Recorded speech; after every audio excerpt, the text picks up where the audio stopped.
तो आइए चलते हैं हम प्रश्नावली 1.2 की ओर। इसमें कहा गया है कि पहला नंबर का सवाल है कि निम्नलिखित संख्याओं को अभाज्य गुणनखंड के गुणनफल के रूप में व्यक्त करना है। तो इनसे हम लोग सबसे पहले इनको अभाज्य गुणनखंड के रूप में व्यक्त करेंगे। तो हम लोग 1 नंबर का सवाल में दिया गया है 3 सवाल, 1 2 3 4 5 6 5 सवाल दिया गया है। तो हम लोग इनको अभाज्य गुणनखंड के गुणनफल के रूप में व्यक्त करेंगे। तो 1 नंबर का पहला सवाल है, 1 नंबर का पहला सवाल है 140 को हम लोग अभाज्य गुणनखंड के गुणनफल के रूप में व्यक्त करेंगे। तो हम लोग इनको 140 का हम लोग देखेंगे कि पहले किन से डिवाइड होता है। तो पहले 2 से हो रहा है तो हो गया 2 7 14 0 70 हो गया। फिर देख रहे हैं 2 से हो रहा है तो 70, ये भैया यहाँ हो जाएगा 35। फिर देख रहे हैं कि 5 से डिवाइड हो रहा है, 5 7 35, ये हो गया। तो ये हो गया हम लोगों का 140 का सब अभाज्य गुणनखंड। इसका अर्थ हुआ कि 2 गुना 2 गुना 5 गुना 5 करेंगे तो ये 140 हो जाएगा। तो इसको हम लोग लिख देंगे यहाँ 140 बराबर 2 गुना 2 गुना 5 गुना 7। अब हम लोग देखते हैं कि अभाज्य गुणनखंड के गुणनफल के रूप में लिखना है। तो हम लोग देखते हैं 2 को 2 है तो 2 पर पावर 2 भी लिख देंगे तो कोई दिक्कत नहीं है। गुना 1 ही 5 है तो लिख दिए, गुना 7 है। तो ये हम लोगों का आंसर हो जाएगा 1 नंबर का। चलते हैं 2 नंबर का सवाल में। दूसरा सवाल है क्या, 156 का अभाज्य गुणनखंड तोड़ते हैं हम लोग। तो पहले यहाँ हम लोग चलते हैं 156 का। तो 156 लिखे हम लोग देख रहे हैं 2 से डिवाइड हो रहा है, 2 7 14, 1 हो गया 16 2 18 16। फिर देख रहे हैं 2 से लग रहा है तो 2 3 6 1 18 2 9 18। अभी हम लोग देख रहे हैं 3 से डिवाइड हो रहा है तो 13 3 39। फिर हम लोग देख रहे हैं तो अब तो नहीं डिवाइड हो रहा है, लगेगा तो 13 से ही एक बार में लगेगा तो बात बराबर है। तो हम लोग 156 को हम लोग लिख सकते हैं 2 गुना 2 गुना 3 गुना 13। तो चलिए इनको हम लोग क्या लिख सकते हैं, 2 गुना 2 गुना 3 गुना 13। तो हम लोग देखते हैं यहाँ 2 को 2 है तो 2 पर पावर 2 लिख दिए, 1 को 3 है तो 3 ही लिख दिए, और 1 13 है तो 13 लिख दिए। हो गया हम लोग का 156 का अभाज्य गुणनखंड के गुणनफल के रूप में हम लोग इसको दर्शा दिए। फिर चलते हैं अगला सवाल 3 नंबर का है। 3 नंबर का सवाल में कहा गया है कि 38 25 को दर्शाना है। 38 25 का गुणनखंड हम लोग तोड़ेंगे। तुरंत हम लोग 38 25 का गुणनखंड तोड़ेंगे। 38 25 हम लोग देखते हैं पहले 3 से डिवाइड हो, 3 का 3 लग रहा है, 3 दूनी 6 2 22 3 7 कैसे लगा, 3 से भी ये डिवाइड हो रहा है तो 3 का 3 3 दूनी 6। इसके बाद हम लोग 2 बच गया, 3 7 21 हो गया, 1 बच गया, 3 5 15। फिर हम लोग देखते हैं 3 से डिवाइड हो रहा है, 3 चौका 12 3 दूनी 6, 1 बच गया, 3 5 15। हम लोग देख रहे हैं पुनः 3 से नहीं हो रहा, 5 से लग रहा है, 5 से होगा तो होगा 5 8 40 हो गया, हाथ 2 बच्चा 25 25 25। फिर हम लोग देख रहे हैं कि 5 से डिवाइड हो रहा है तो 17 बार में, तो अब हो गया 17 तो किसी चीज़ से डिवाइड होगा नहीं। तो हम लोग 38 25 को क्या लिख सकते हैं, 3 गुना 3 गुना 5 गुना 5 गुना 7। तो यही हम लोग करेंगे कि 3 गुना 5 गुना 5 गुना 17। ये अब हम लोग देखते हैं कि 2 को 3 है तो हम लोग लिख सकते हैं 3 पर पावर 2 गुना 5 भी देखते हैं 2 गुना में है तो हम लोग लिख सकते हैं 5 पर पावर 2। 17 एक ही है तो गुना लिख दिए 17। ये हम लोगों का आंसर हो जाएगा। फिर चलते अगला सवाल 4 नंबर का सवाल है। 4 नंबर का सवाल आपको हो गया है कि 5005 है, इनका अभाज्य गुणनखंड तोड़ेंगे हम लोग कैसे। तो इनका हम लोग चलते हैं 5005 का। तो हम लोग देखते हैं 3 से लगता है क्या, 3 दूनी 3 3 का 3 2 20 3 6 का 18 2 3 2 3 से नहीं डिवाइड हो रहा तो 5 से लग रहा है, 5 का 5 0 का 0 5 का 5। अब हम लोग देखते हैं आगे डिवाइड होगा किस चीज़ से, 7 से करके देखते हैं हम लोग। 7 से लग रहा है, 7 का 7 हो गया, इसके बाद हो गया 7 3 बच गया 30, 7 चूका 28 2 बच गया, 7 3 143। तो हम लोग देखते हैं कि 143 में 11 से भी लगता है, 11 का 11 बच गया, 11 का 11 3 बच गया, 11 33। तो अब तो हो गया 13 में किसी से लगेगा नहीं तो ये सब हो गया अभाज्य गुणनखंड। तो हम लोग लिख सकते हैं 500 यानी कि 5005 का गुणनखंड 5 गुना 7 गुना 11 गुना 13। तो 5 गुना 7 गुना 11 गुना 13। तो इसमें देखते हैं तो सब तो कोई दो ठो है नहीं, सब एक एक ही है, तो इसी तरह इसका आंसर यही हो जाएगा। चलते अगला सवाल 5 नंबर का। 5 नंबर का सवाल में दिया गया है कि 5 नंबर का सवाल कि 74 29 दिया गया है। 7 4 2 9। हम लोग देखते हैं इसमें किन से लगेगा, तो तुरंत हम लोग क्या करें, इनका अभाज्य गुणनखंड तोड़ेंगे 2 9 का। तो हम लोग देखते हैं डिवाइड किन से होता है, तो ये इसको डिवाइड करने के लिए हम लोग देख रहे हैं, ये तो इधर किसी से डिवाइड नहीं होगा, इसमें 17 से लगेगा। 17 से डिवाइड होगा तो 17 चौका 68, 4 बार में लग गया 17 चौका 68 लग गया। इसके बाद लगेगा इसमें 68 हो गया तो बच जाएगा 6 62, 17 51 लग गया, 17 51 हो गया तो इसमें बच जाएगा 11, बच गया 19, तो 70 7 19 80। तो हम लोग देखते हैं कि इसमें 7 बार में लग जाता है, कट गया। इसके बाद हम लोग डिवाइड करते हैं, इसमें से इसमें हो जाएगा। फिर हम लोग देखते हैं कि इसमें 19 से लग रहा है, 19 दूनी 38 हो गया 38। इसके बाद 5 19 57, तो ये हो चुका है हम लोगों का। यहाँ 23 तो किसी चीज़ से डिवाइड होगा ही नहीं। तब हम लोग देखते हैं कि हम लोग इनका गुणनखंड के रूप में हम लोग लिखेंगे 17 गुना 19 गुना 23। 17 गुना 19 गुना 23, ये हो गया कि 74 29 का अभाज्य गुणनखंड के गुणनफल का रूप। तो ये हम लोग आंसर दे सकते हैं। फिर चलते हैं अगला 2 नंबर के सवाल। 2 नंबर का सवाल क्या कहता है,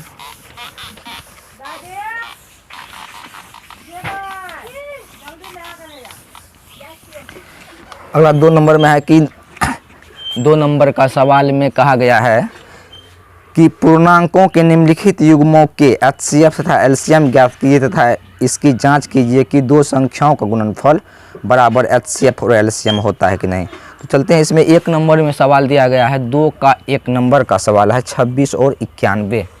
26 और क्या है 91।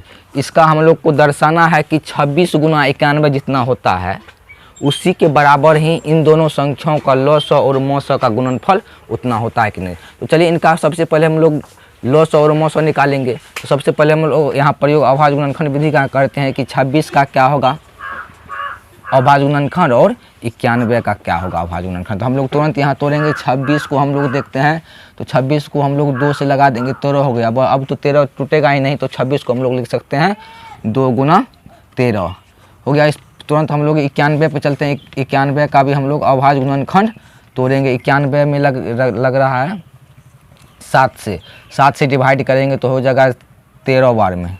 तो अब तो ये हो टूटेगा, किसी में 13 नहीं, तो इसको हम लोग 91 को लिख सकते हैं 7 गुना 13। तो हम लोग देखते हैं कि LCM में क्या होता है। LCM हम लोग किस प्रकार निकालते हैं, तो LCM हम लोग निकालते हैं कि दोनों में जो मिलता है उनमें से एक लेते हैं। तो हम लोग देखते हैं दोनों में पहले क्या मिला है, दोनों में 13 मिला है। तो दोनों में अगर 13 मिल गया है तो दोनों 13 से हम लोग एक 13 लेंगे, फिर गुना करेंगे। बाद में जो नहीं भी मिला सबको लेते हैं, तो 2 का जोड़ा नहीं लगा तो गुना 2 भी लेंगे। 7 का नहीं मिला तो हम लोग गुना में 7 भी लेंगे, गुना कर देंगे। ये तो हो जाएगा, कितना हो जाएगा, ये 7 में 14 गुना, ये हो गया 14 गुना जो है 13, 182 हो रहा है गुना। ठीक, फिर हम लोग HCF कैसे निकालते हैं, तो HCF हम लोग कैसे निकालते हैं, तो HCF में क्या करते हैं कि जो मिलेगा दोनों में सिर्फ उनमें से एक लेते हैं HCF निकालने के लिए। तो हम लोग देखते हैं दोनों में सिर्फ 13 ही मिला है, तो इसलिए HCF इसका 13 होगा। अब हमको दिखाना है कि 2 संख्याओं का गुणनफल और उन्हीं संख्याओं का लॉ और मॉ के गुणनफल के बराबर होता है कि नहीं। तो हम लोग चलिए यहाँ दिखा देते हैं। तो हम लिखेंगे कि 2 संख्याओं का गुणनफल बराबर कितना होगा, तो 2 संख्याओं का गुणनफल कितना हो रहा है, हम यहाँ देखते हैं। 2 संख्या कौन सा था, तो 26 गुना कितना था, 26 91 2 संख्या था, तो हम लोग दोनों संख्या को गुना करके देख सकते हैं 26 गुना 91 का प्रोडक्ट कितना होता है। तो हम लोग देखेंगे 26 गुना 91 का प्रोडक्ट कितना होगा। तो 26 गुना 91 का प्रोडक्ट अगर हम लोग गुना करके देखते हैं तो ये होता है 23 66। आप लोग खुद करके भी देख सकते हैं। फिर हम लोग करेंगे LCM गुना HCF कितना होता है। तो LCM गुना HCF कितना होगा हम लोग खुद देख सकते हैं। तो LCM हमको कितना निकला है 182। तो 182 या गुना HCF 13। तो इनको हम लोग गुना करते हैं तो 13 दूनी 26 का 6 हो गया, हाथ में हो गया 2,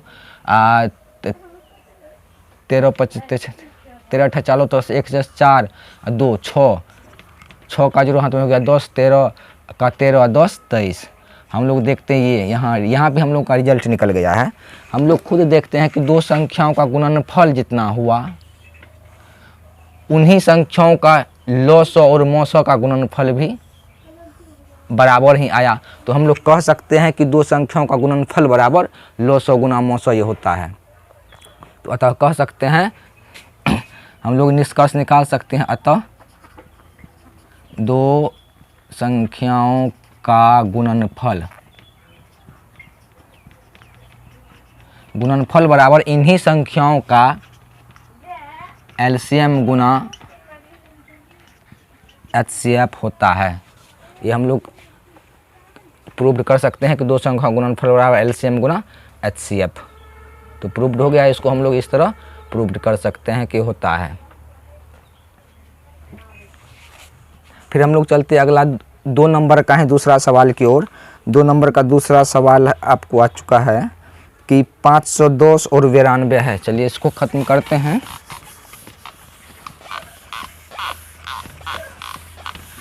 दो नंबर का दूसरा सवाल आ चुका है। 2 नंबर का दूसरा सवाल में है 510 और 92 है। 510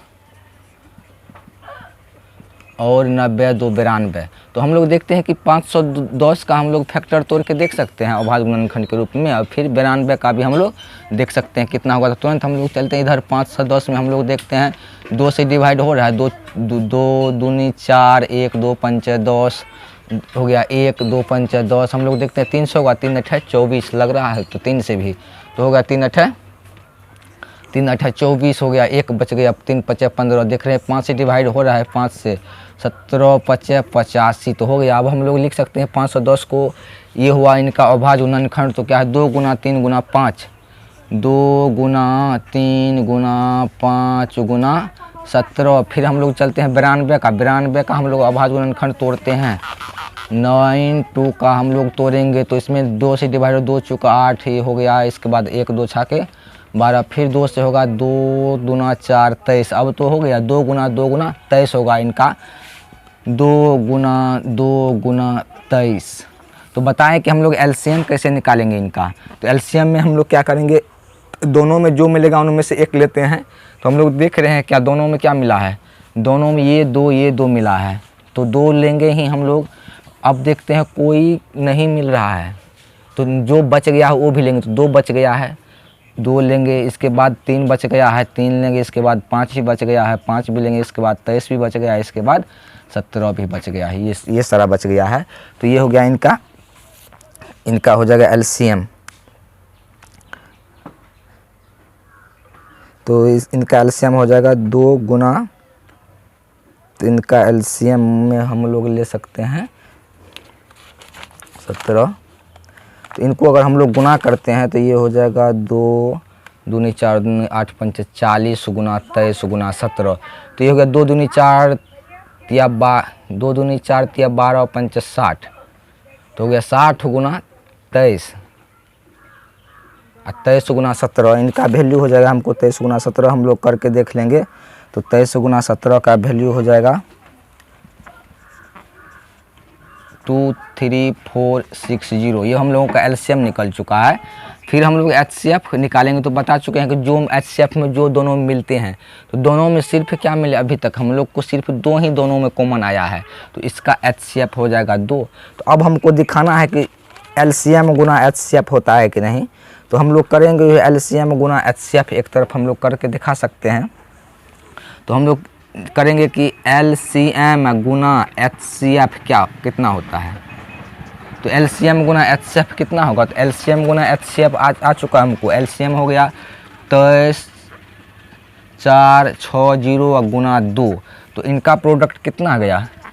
तो इनका प्रोडक्ट आ गया 2 से गुना करेंगे 0 और 2 छाके 12 का 2, 2 छाके 12 का 2 हाथ में 1 और 4 2 8, 8 1 9 हो गया। इसके बाद हो गया 3 दूनी 6, 2 दूनी 4, 46 9 2 0 आ चुका है इसका प्रोडक्ट हमको। इसके बाद हम लोग चलते हैं कि दो संख्याओं का गुणनफल कितना होगा। दोनों संख्या जिनका हम लोग HCF LCM निकाले, तो वो संख्या हमको 5 से 10 और 92, इनका गुणनफल क्या होता है? तो हम लोग लिखेंगे दो संख्याओं का गुणनफल क्या निकलता है। तो हम लोग देखते हैं इनका क्या गुणनफल निकलता है। दो संख्या हमको कितना है? 510 गुना 92। तो हम लोग, आप लोग कहीं करके देख सकते हैं 510 गुना 92 कितना होता है। 510 गुना 9 2 से करेंगे 0 2 होगा, 9 से करेंगे 0 9 5 4, इसको अगर हम लोग जोड़ेंगे 0 2 9 6 4, हमको इतना आ चुका है। आप लोग भी करके देख सकते हैं। तो हम लोग देख रहे हैं कितना गया 46920। तो हम लोग देखते हैं कि जिनका हम लोग HCF और LCM निकाले, जिनका हम लोग HCF और LCM निकाले, तो HCF और LCM का जितना गुणनफल हुआ उतना ही गुणनफल दो संख्याओं का हुआ। तो निश्चित रूप से हम लोग क्या कर सकते हैं कि दो संख्याओं का गुणनफल क्या होता है? उनके लॉस और मौसक के बराबर होते हैं। तो बस हम लोग यहाँ निष्कर्ष निकाल लेंगे। अतः दो संख्याओं के गुणनफल बराबर LCM गुना HCF, ये बात होता है, ये बात सत्य है। चलते हैं आगे हम लोग।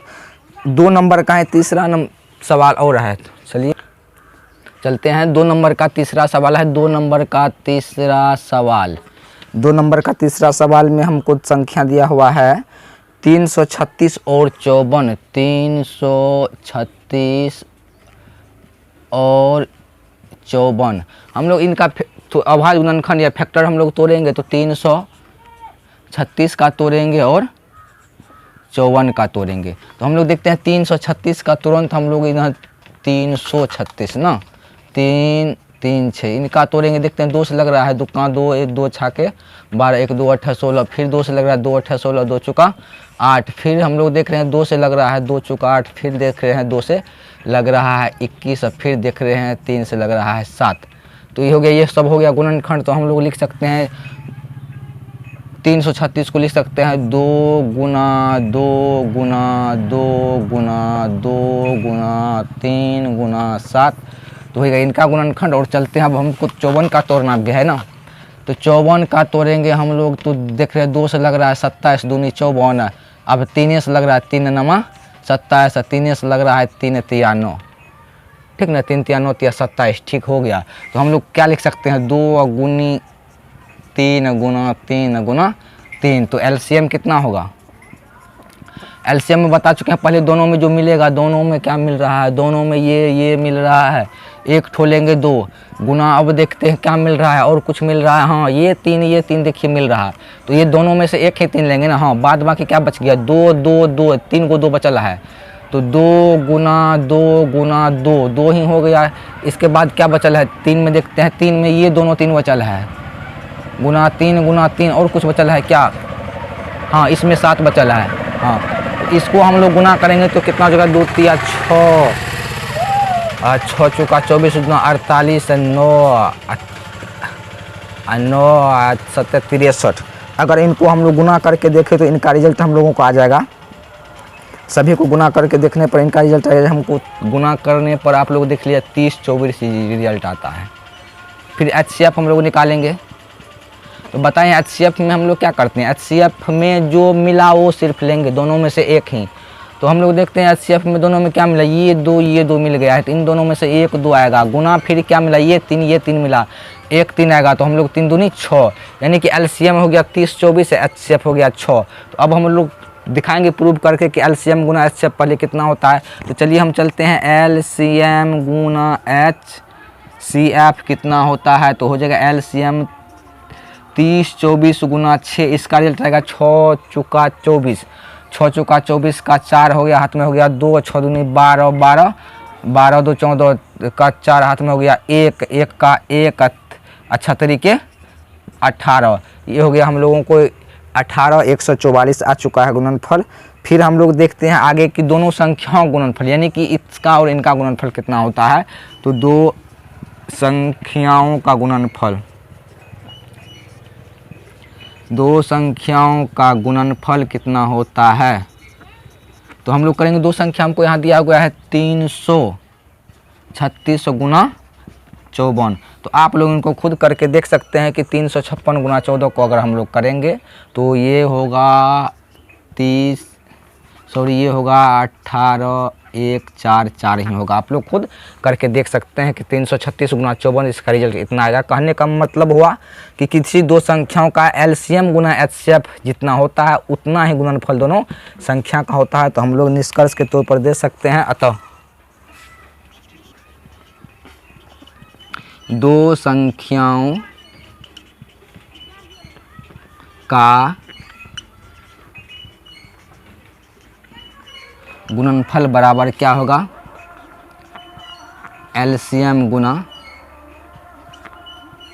एचसीएफ। ये होती है